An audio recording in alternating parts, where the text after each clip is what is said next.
Welcome to the Empowered Life Podcast, a space dedicated to spreading the message that you have the power within to create everything you seek. So if you're ready to enroll in a new kind of higher learning, the kind that leads to true personal freedom, hang here with us. We're your hosts, Rudi and Aniston, and this is Empowered Life. Welcome to the Empowered Life Podcast. My name is Rudi Riekstins. I'm your host, and man, do we have an incredible episode lined up for you today with one of the most powerful and influential business leaders of our time. I actually found her online by accident one day. I was busy watching a video, and then all of a sudden she popped into a video, and I was like, oh my gosh, she added so much value that I then went and started following her, and then I started following her husband, and I dived into the whole world of who she is and how she shows up, and I'm so excited. It's such a privilege to have her join us on the Empowered Life podcast. We're always talking about how can you live the most empowered life, a life where you are in control, a life where you are taking accountability for where you're going, for what you're doing, and for what it is you want to have, be, do, and it is possible to have it all. Natalie Dawson is the example of what does it look like to be able to have it all and to still continue to expand to more and more and more. Natalie is the co-founder and the president of Cardone Ventures. This is an organization that they started over 4 years ago that has already generated over $250 million.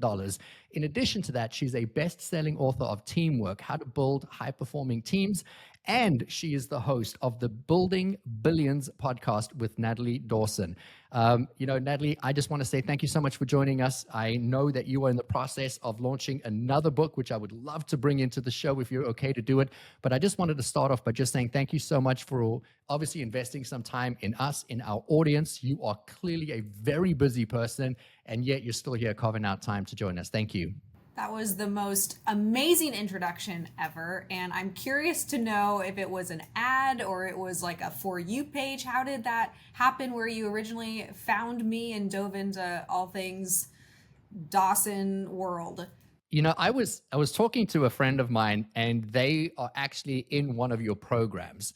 And so I didn't know that at the time. And they had just shared something with me, like, man, I just watched this clip. You have to watch this clip. And there was a video of you speaking about something to do with business. And I watched the clip, I want to say probably about 1.5 years, 2 years ago. And then, your husband, Brandon, was speaking. And then the two of you would go back and forth. And I watched this beautiful dance of these two people with very strong personalities, not ever speaking over each other, but having the ability to both hold their own space. And I was drawn in immediately because my wife and I work together. My wife and I are very much the same as I would say you and Brandon are, but you guys just do it so fluidly. And it really was pretty profound. And usually in that scenario or setting, you would have one person would be taking the lead, whereas you both seem to just lead so beautifully. And that's really what drew me to you, to your content. And I started watching because I was like, that's fascinating. I want to work with my wife in the same way that you do. And then it was just value after value after value. And so you've got two fans sitting here at the Empowered Life podcast. That is so awesome. We love couples in business, and it's one of the things that I think most people don't talk about and don't realize how pervasive family-run businesses are. And it's like we struggle in silence because there's so many dynamics at play with family and business where, do both roles or all of the roles really carry the weight that they should carry to be in those roles? And so you, in some cases, want to hide it. In other cases, people overplay it too much. And businesses can really thrive with families and businesses can really struggle. And my husband and I really do try to set an example and hold ourselves accountable to being an example so that we help people navigate it, because it's not something that a lot of people talk about. And it's a difficult conversation because family and business are important. But you're making it look so seamless. And I think you're giving the example for so many people of what does it look like to be able to do it, and that it is in fact possible. The reason people don't ever do anything is for one of two reasons. They either don't know what's in it for them, or they don't believe that what they want is possible. And you're showing people that it is possible and that is something that they can have, be, do, and achieve. And so I want to thank you for that. So if someone is listening to this episode today and they haven't yet come across your content, which I think would be almost impossible at this point, but let's assume they haven't, and they want to learn a little bit about you. You know, you are the co-founder of Cardone Ventures. You are incredibly successful in your own right. Um, I look at all of what you're doing online and how you've achieved this profound level of success, both individually and collectively, with your husband and then with your business partners, the Cardones. And so I really want to ask, you know, how did you get to where you are today? Because so many people are going to be listening to this and thinking, well, oh my gosh, look at how far she is. Look at what she's achieved. And we love to remind people that people weren't just born into where they are, that it took a tremendous amount of work, effort, and energy. Could you tell us a little bit of your story and how did you get to where you are?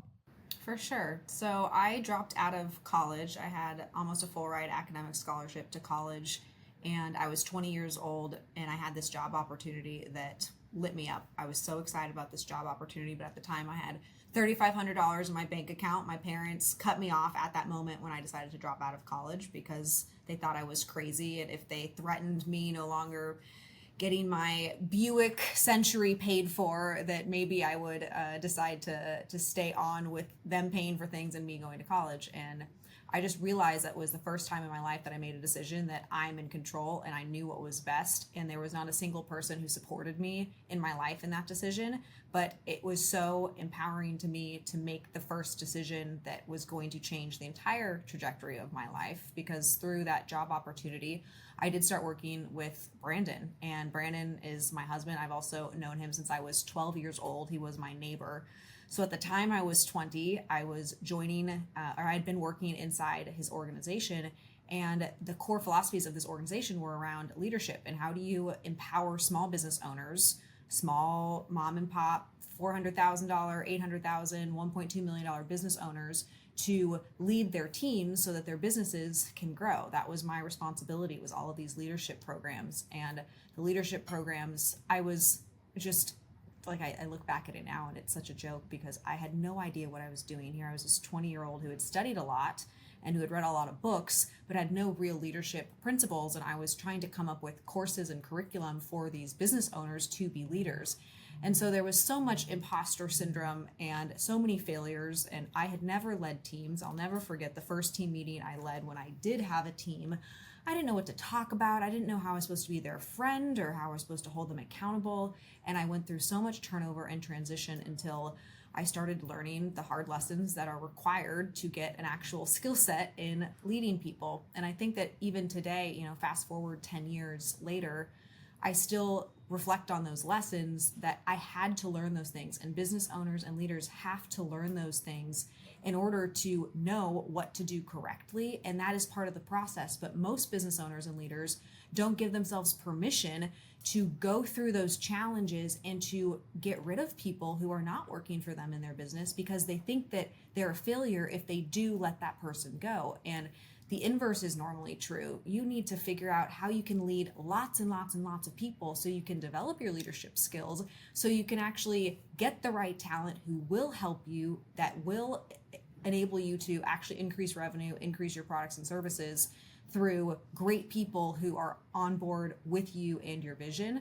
And when we stick with leaders and team members in our organizations and environments that don't empower us, that we don't know how to lead, and we didn't set the bar very high to begin with, that's actually why businesses tend to fail and struggle. So I wasn't planning on asking this question, but I am a leadership coach. And so I go into businesses all day, every day to support people to do what it is that you have so beautifully done for so long. And I would love to know, because you alluded to it, and I think you've answered the question, but I'm asking in case it's a little different than what you had said. What would you say is the single biggest lesson or the greatest lesson that you learned at that time, 20 years old, going in, teaching, dealing with imposter syndrome, coming up with courses, curriculum, content, and what was that one lesson that gave you the greatest level of leadership skill that you've now applied that has driven the success that you've been able to achieve?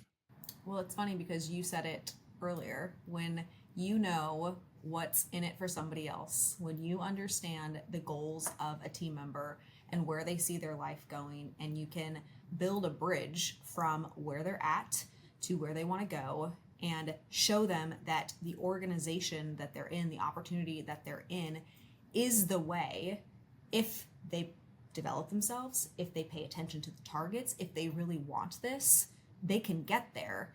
And if you can just have that conversation and really build rapport at a human to human level, forget that you're a manager, quote unquote, or a boss, or in some like hierarchical situation. You have to approach people as if they're people who want to get somewhere, and you're connecting with them to help show them how they can get there. And the less formality you have in that process, the less harsh and rigid and structured you are, the better the outcome. And that's where my pitfalls were.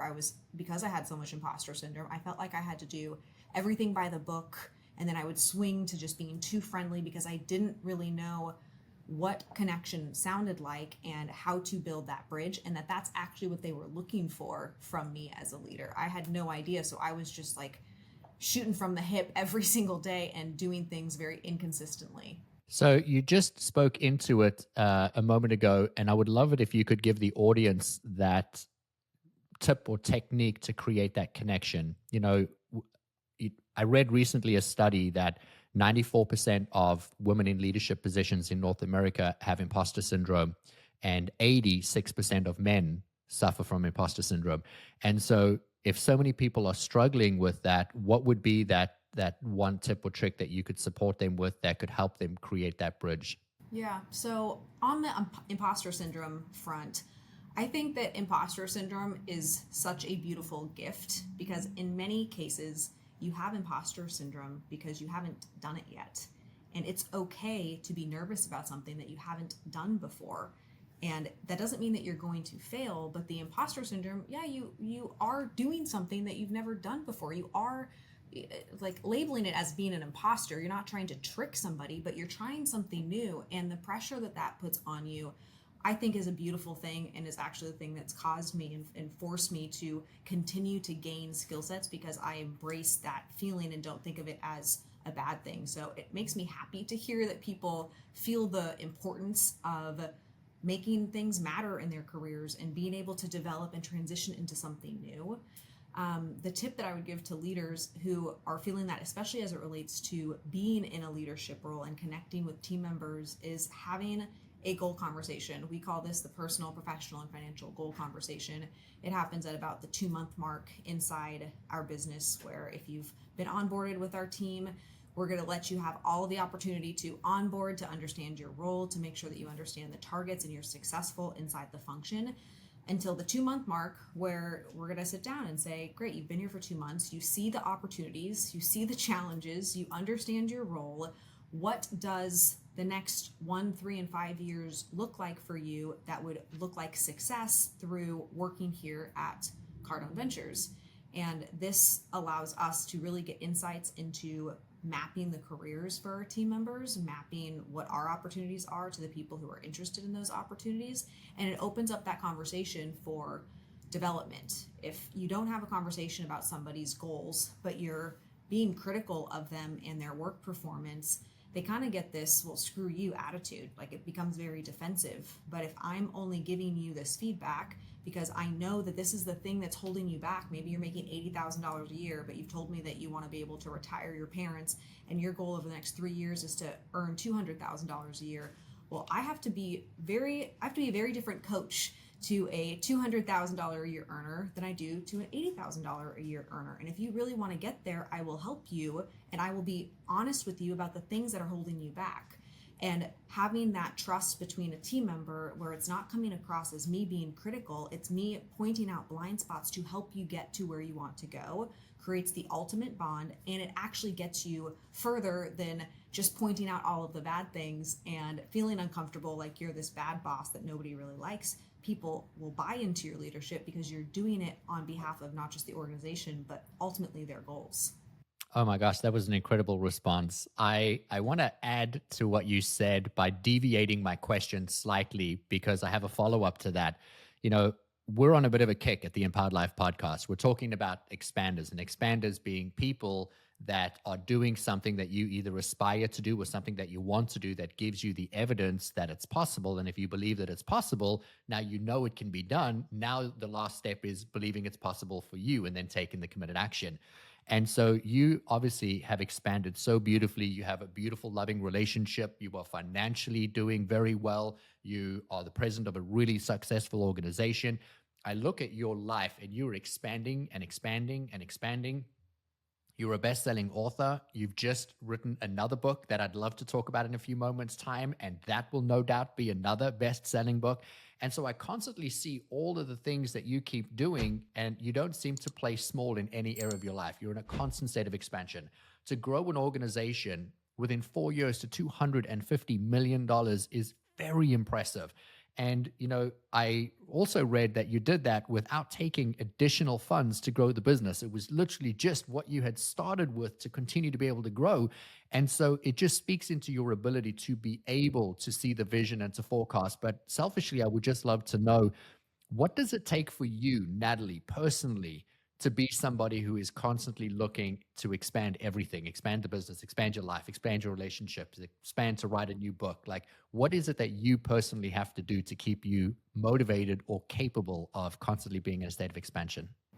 I think people are motivated by many different things. And what I know about myself is I'm motivated by death. I think about death constantly. And I married somebody who is 25 years older than me and was anti just everything I thought I was going to be in life. I did not think I was going to be this young girl that was going to fall in love with this older man who already had this business. And I had so much imposter syndrome from our relationship, but he's the person that I fell in love with. The great thing about being married to somebody who's 25 years older than you, besides the fact that I'm always going to be young in his eyes, is it reminds me that I don't have a lot of time with him. I don't have the same amount of time with the person that I see every single day, all the time, as most traditional relationships do.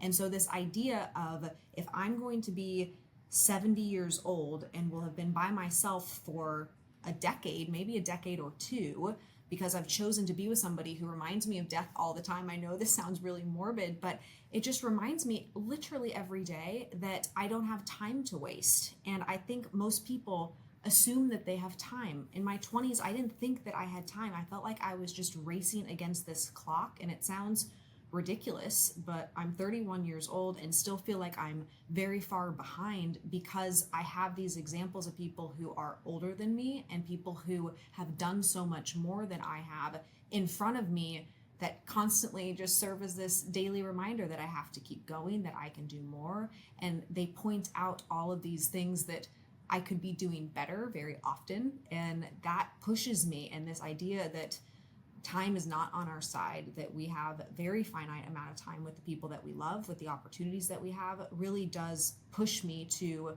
think past my own limitations, the things that I want to have hold me back, and focuses me on what I can do in this present moment to get to where I want to go, because this lifetime that we have here is very, very short, and I don't want to waste it by being scared or staying in the same spot or being worried about what people think.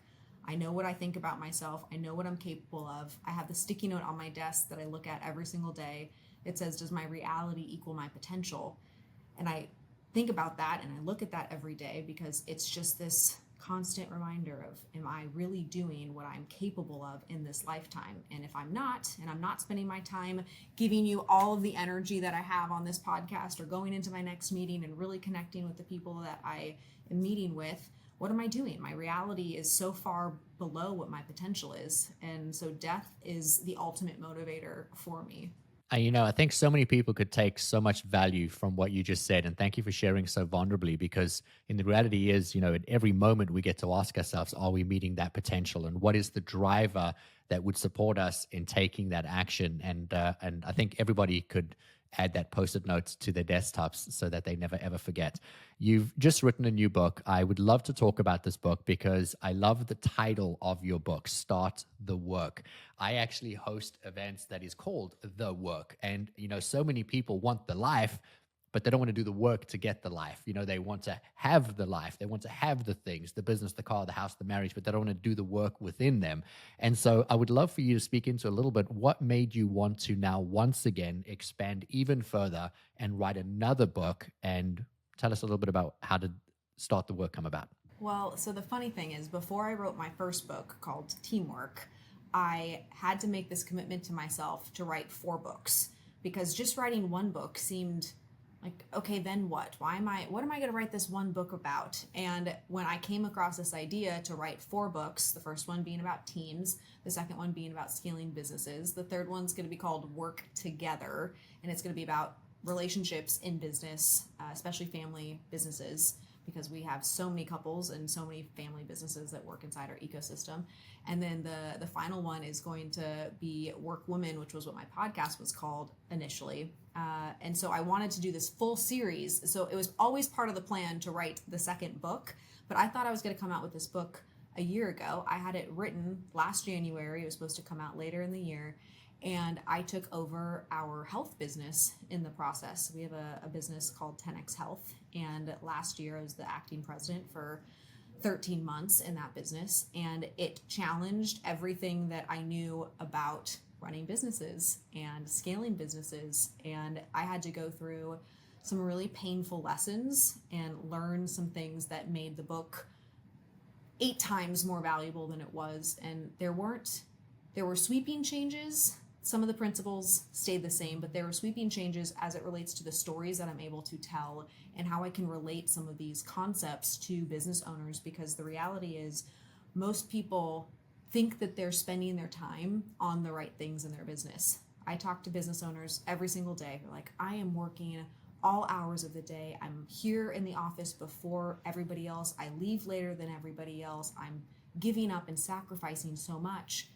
And yet their business isn't growing. And so what they aren't really connecting with is the fact that they're just not working on the right things. If you're not growing in your business, your revenue isn't growing, your profit isn't increasing, you are not spending your time on the right problems inside your business. So it begs the question, how do you know what the right things are? And the book walks the reader through where are you currently spending your time, where do you need to stop spending your time, and then adds these additional strategies for the things that every single business owner should be doing that will allow them to scale their operations and duplicate themselves. So I remove the rationale that I don't have time to focus on the right things. We find where there's time, and now that we make time, what are the things that we're doing to fill that time that is the most value adding to the organization that will actually impact revenue and profit so that you can hire more people and then solve those problems in a business of how do you train them, how do you onboard them, how do you duplicate yourself into those functions, which is the cycle of scaling an organization. And so Start the Work is something that I'm more nervous about this book launch than the first one, because the first one took me like 10 days to write, and it was just this really fast process. And this one has been more painstaking, and I've reread it so many more times because of the lessons, but I know it's going to be very valuable for the businesses that are struggling with getting the business owner out of doing all of the doing and putting that intentional time on scaling their operations. You know, I know that you deal with so many leaders of organizations and aspiring leaders of organizations already. And just from another vantage point or a different perspective, that is the one question that I come up against with every single one of my clients at every single event that I'm ever at. People always ask, how can I create more time inside my business? And I know that your book is really about elevating the leader within the organization. And it's about making the business reliant on the team and not the team reliant on the owner of the business or on the leader of the business. And so my follow-up question to you would really be the question I imagine most of my clients will be asking, and that is, how do you find the right people? Or more importantly, how do you trust that the right people are going to be able to run the business like you would? Because essentially what we're wanting to do is to remove the leader from the day-to-day minutia so they can actually focus on growing and expanding the business. But that's the one thing, is trust. We never know, how do we put the right person in the right place? Mm-hmm. And I don't think of duplicating a role as having to do anything with trust. Because if you have the right system in place, you don't need to trust anybody. The metrics will show you that that person is either able to do the same output and create the same outcomes as you were, or they aren't. So then you have to get into, well, what are the things that I do that make me successful with my customers? And most business owners do not write down any of their processes. They don't think with, these are the 15 things that I say to a customer, and the way that I write an email or the disposition that I have in communication. And I'm going to record these calls so that somebody one day can watch these so that they can learn the way that I do it, instead of having to sit and be duplicated by just watching a handful of calls that might only happen during that onboarding before you just like shoo that person off to go do those things. So it really is a process of not having to trust people. You have very clear outcomes for the amount of money that you're investing in that role. Let's say you're paying a team member $70,000 a year. Well, for that $70,000 for that particular role, you are expecting XYZ to happen. How would you know if XYZ are happening? Well, you'd put measurement in place. So the book goes very deep into how you measure roles and suggests the measurements that we use across the 200 employees that we have and the hundreds of employees that we work with on behalf of our clients. So how do you have the measurements in place? Then how do you actually make sure that those are actively being tracked and looked at? And what is the frequency that a business owner should be looking at numbers in their business? And then how do you build processes and training around the way that the business owner or the leader is able to get those results as a top performer currently? And when you can master those two things, you don't really have to trust, because you already know that you've given them the blueprint. And if they're not hitting those metrics, you can go back to, okay, did you watch this video? Did you look at this process? If they aren't doing those pieces, they're either not willing and not interested, which then they're not the right fit. You don't want people who aren't willing, or they're still just not skilled. So as a leader, you have to determine how long you're willing to invest in somebody's skill development. Are you willing to wait 3 months? Are you willing to wait 6 months? For us, as fast as we've grown our business, and for most of the businesses that we work with, they do not have time to wait 6 months or 12 months for a team member to learn the skills that are required to fulfill that function. And so they need to spend more time on the training and more time understanding what is working to be able to put that into the first 4 to 6 weeks, make the decision based off of numbers, never emotion, that it's either working or not working. And then if it's not working, find somebody who can better fit that skill set, fix whatever holes were happening in the interview process that allowed you to hire the wrong person to begin with, and you learn and iterate from that process. But it's never a game of trust, and it's always, I'm looking at real numbers, because this $70,000 should go to this very specific outcome, or else you would have hired a different role to begin with. So I want to touch on something that our audience might have missed, because there was so much information in that response that you just gave. But what you so beautifully articulated is that you take 100% ownership and accountability for the development of the person. And so you said, they might not be reaching whatever the metric is that you want them to. Have you given them the right training? Do they have the appropriate tools? And so many people skip over that step. They want the person in the role. They expect the person to just do the function. And I love that you said that. And people need to take that and then go back and look at all the functions and ask, are they giving the people the right things to support them in growing? And I love so much that that's what you've built a business around, is giving people the tools and the skills. What would you say to somebody that is in a business, they have a team of, say, 50, 60, 70 people. They've been in their business for 5, 10, 15, some of them 20 years, but many of them are holding the business back. They've achieved what they've achieved, and it's been great, but they don't carry the vision of where the business can go. And the leader now is stuck with a group of people that helped them get to where they've gotten to, but now they want to expand, but they don't want to let the people go that supported them in getting where they've gotten to. What would be your advice to them if you were coaching them? For sure. So I like to think of this in a framework of vision, commitment, and execution. As a leader, whenever you are making a sweeping change, you've decided that you're going in a new direction. You've decided that you want to grow and expand where you've been stagnant for the last few years. You're going to be more involved. Whatever the change is, first you start with why you're doing this. You share the vision. Why is this important? Why is this happening? Because you don't just start with, I'm going to start showing up every day and we're going to do meetings every day and we're going to start tracking things. That's normally where people start, and yet you lose people in that process. So it first starts with vision. Then you share as the leader what your commitment is to fulfilling that vision.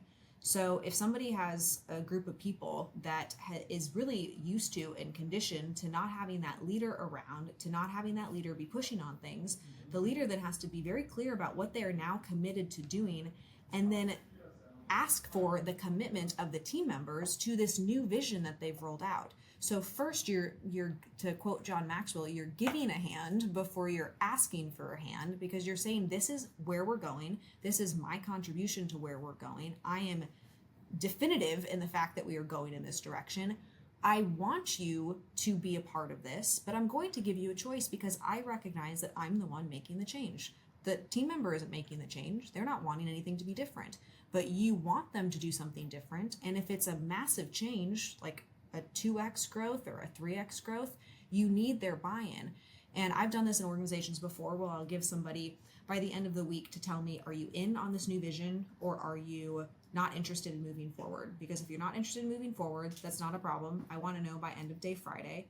And we will figure out what the transition plan looks like for you to be able to go to the next place. And I'll write you recommendations and make this a soft landing. But Monday morning, we are showing up and this is what it's going to look like. And then that's when you go into all of the execution steps and how you are going to actually carry out your plans to achieve that vision. But that gives the team the time to adjust. It gives them that pause to say, am I really in on this? And when they say yes, you then, starting Monday, operate differently and you fulfill your side of the commitment as the business owner, as the leader. You have to change, and you are not going to excuse people who aren't doing those things because you've asked for their commitment. And if they said they're committed, you're holding them accountable to the new commitment. And this is the easiest way to weed people out and not just drag on this long process of having to transition the wrong people, taking months, people not being bought in, all of the dramatics that come with real changes like this in an organization. I want to just go back and touch on something that I used to start the episode, and that is about you being an expander, because there are going to be people that I would imagine are going to hear the response you just gave, and they're going to feel like, wow, that's so harsh. What about the poor people that helped you build your business? And the gift that you're giving those people is that you're supporting them in seeing that they can do more, they can achieve more, they can have more. And sometimes it takes a hard conversation of saying, hey, are you in or are you out, to push somebody, to motivate them to aspire to do something they haven't done before so that they can achieve a different result. And I love that you're doing that not only in business, but you're doing that in every single area of your life. I want to go back to the book for a second, because you write that 97% of businesses fail inside of 10 years. And I would love to know from your vantage point, why? Why do so many businesses not make it? I believe that leaders just don't know how to lead. They don't know how to create efficient processes. They don't know what to look at each and every day to understand where their business is constrained and to actually solve those problems. And if they were solving the right problems, getting the customer feedback that was required to fix those problems because their business wasn't growing, they wouldn't have to fail. They would know that even if they launched with the wrong product and they launched with the wrong service, or their deliverable is shoddy in some sort of way, they would be able to fix it. They wouldn't have to fail if they were tied to what's happening with the customer.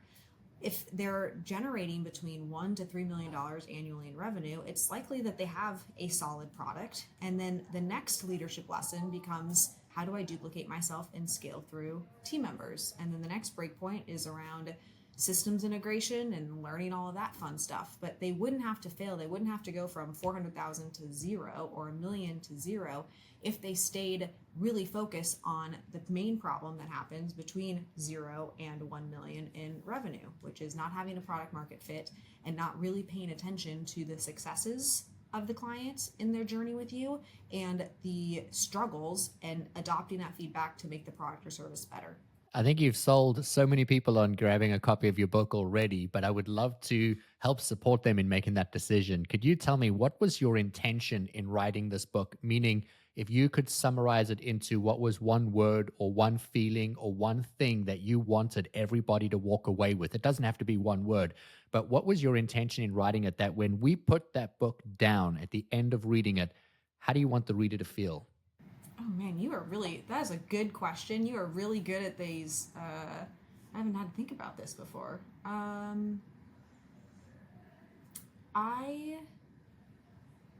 want the reader to have clarity on what it takes to run a scalable business. Because if they're clear on what it takes to run a scalable business, then they get to decide, am I willing to do this?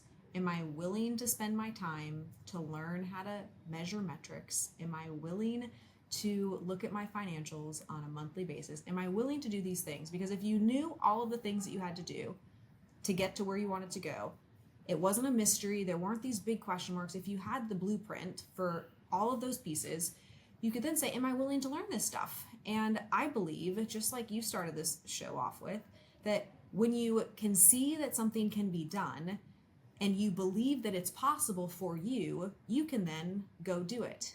And my intention was to take the mystery out of it. Yeah, you're going to have to learn how to read financials. Is that really going to be the thing that prevents you from not building a $50 million business and being able to employ hundreds of people and service thousands of customers, all because you weren't willing for 20 hours to read up on the components of a balance sheet? Like, that's really going to be the thing that stops you.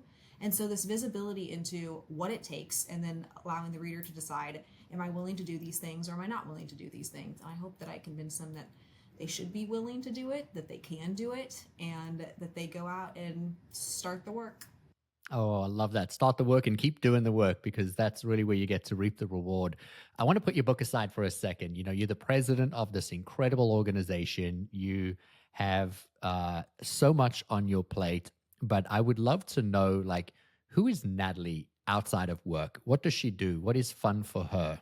Oh man, I don't do a lot outside of work.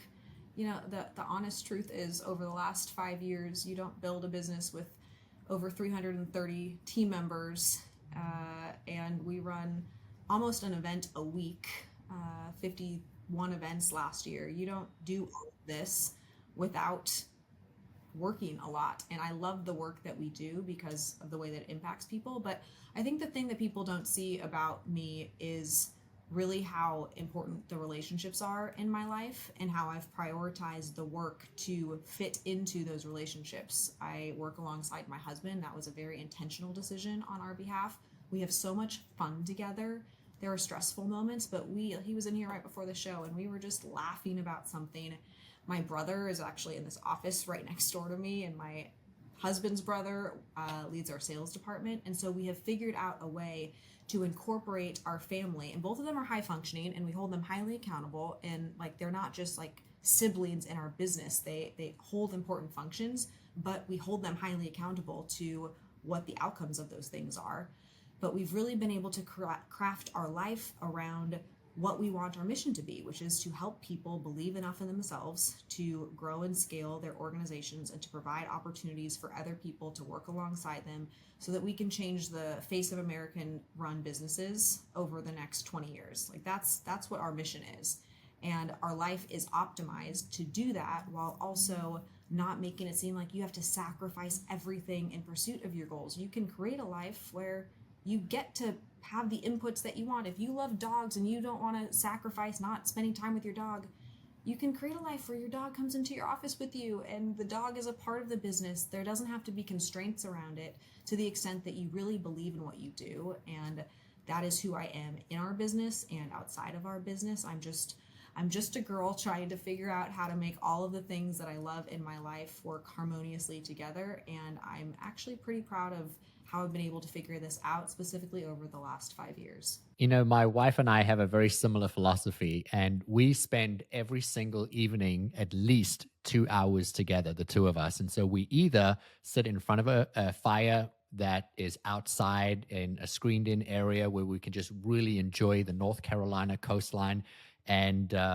we'll sit and gab for 2 hours, or we'll get into a hot tub and just gab with our kids next to us.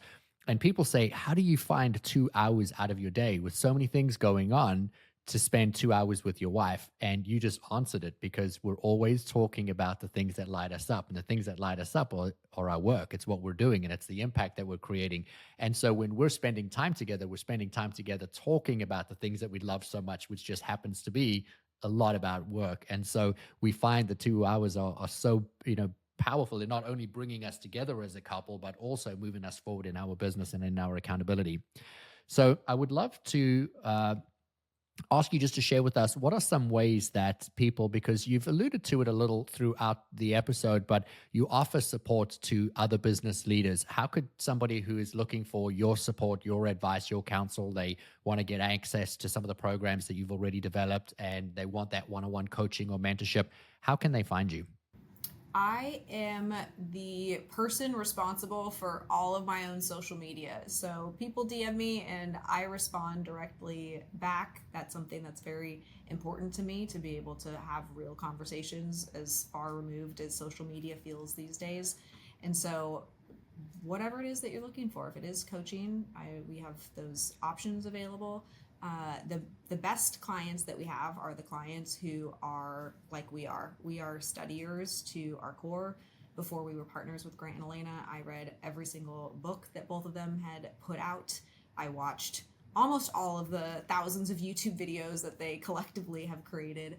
And I do believe that there's so much online, just like a podcast, like your show, that allows people to learn and get the foundational tools to then be ready if you're doing $3 to $5 million in revenue and looking to have consulting help and growth in that way. We're here to help, but there are so many available resources online that I really recommend people start with before just going and thinking that we're going to solve the problems for them, because you have to learn what your problems are to begin with so that we can then best direct you into what the right thing is for your business today. So beautifully said. And we're going to add, obviously, all of the show notes. We'll add the links to your social media as well as to your website, and then eventually the book launch. I do want to share for our audience, because this episode is going to air before the launch of the book, that your book is coming out June 11th. I think it is June 11th. Is that right?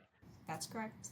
And so I am going to encourage anybody that has been inspired by you or your episode today just to obviously follow you, to DM you to find out how they can work with you, but also to grab a copy of your book and to support you in the vision, because, you know, you've so beautifully articulated today, what does it look like to be a leader of people? And to lead people is to hold one's hand and move them forward in a common and aligned goal. And there isn't a person that's listened to this episode that doesn't feel inspired to want to do more or to achieve more and to move people forward in a common and aligned goal. So thank you for sharing.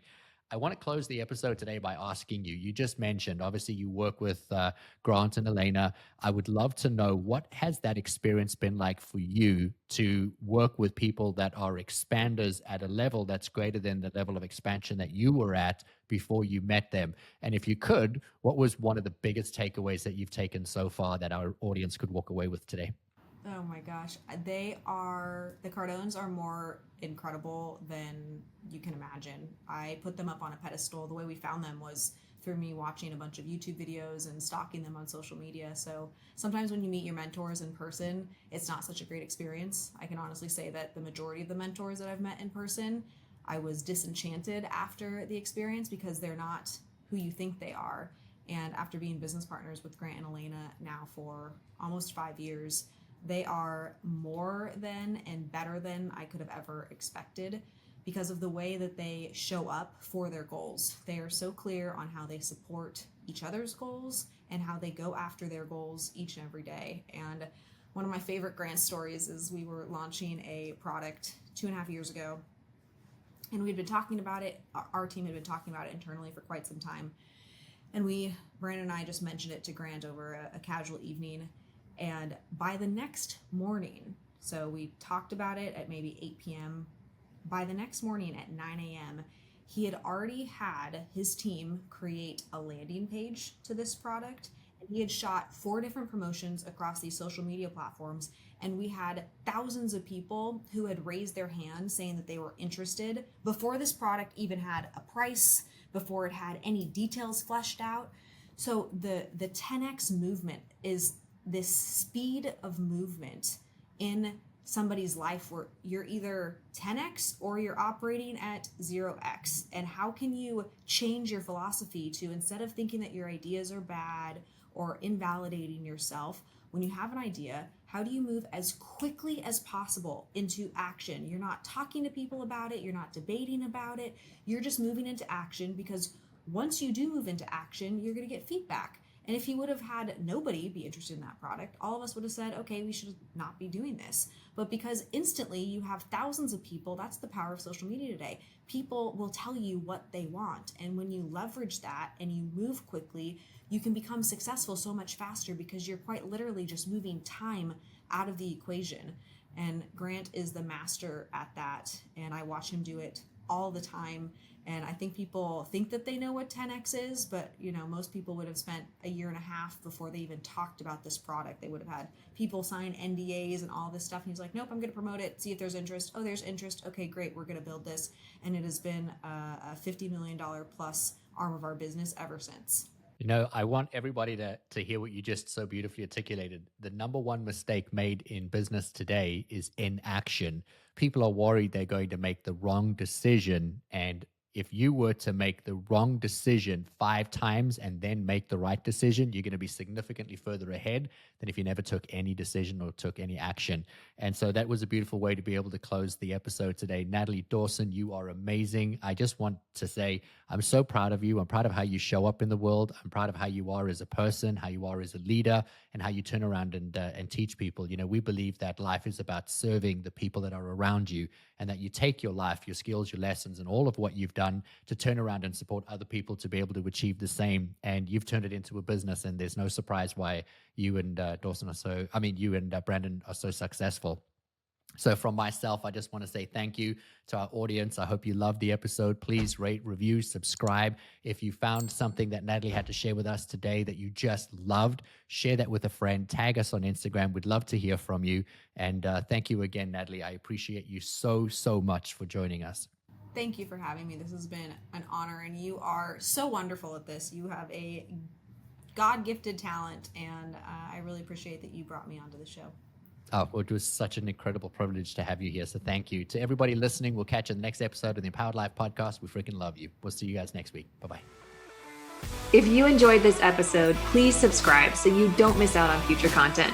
And we would love your support in leaving us a review wherever you listen to your podcasts. Make sure to check the show notes for more information on how you can find us online and on Instagram. Now go create an amazing day for yourself, and we'll see you again soon.